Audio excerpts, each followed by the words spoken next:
door splintered free of its hinges, I barely had time to drag the sheet over the screaming, ebony-skinned beauty beside me in the bed.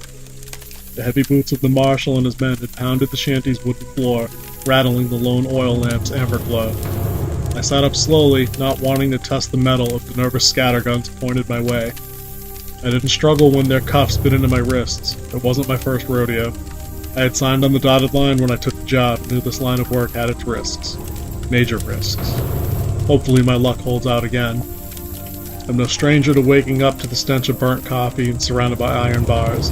It's been an occupational hazard for more years than I can remember now. This particular morning was brighter than most. Clouds must have taken the day off, I reckon. An angry mob catcalled outside the modest marshal's station. "The hangman's gonna get you, boy. Gonna string you up good and proper." Others chanted and screamed out, "Baby killer."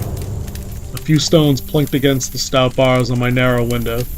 I stretched, and my bunk's ancient coils protested along with my ancient bones. The marshal sat at his desk, feet up, heels crossed. He sliced a chunk of apple free and plopped it into his mouth. "Today's the day," the marshal said through a mouthful of mashed fruit. He sliced another piece, and the blade bit the calloused flesh of his thumb.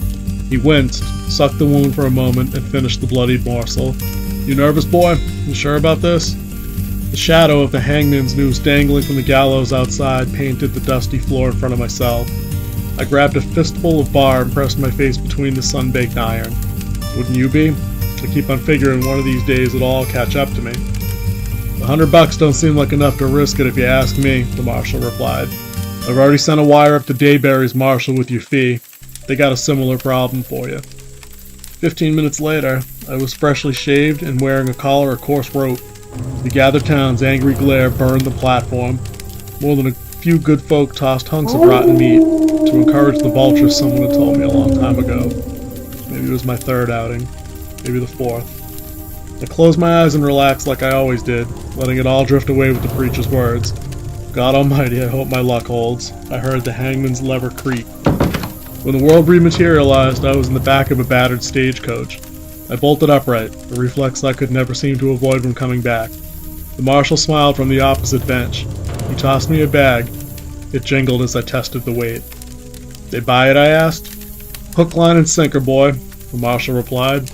The real killer is hopefully long gone by now, but they'll all sleep better for thinking that I done hung him.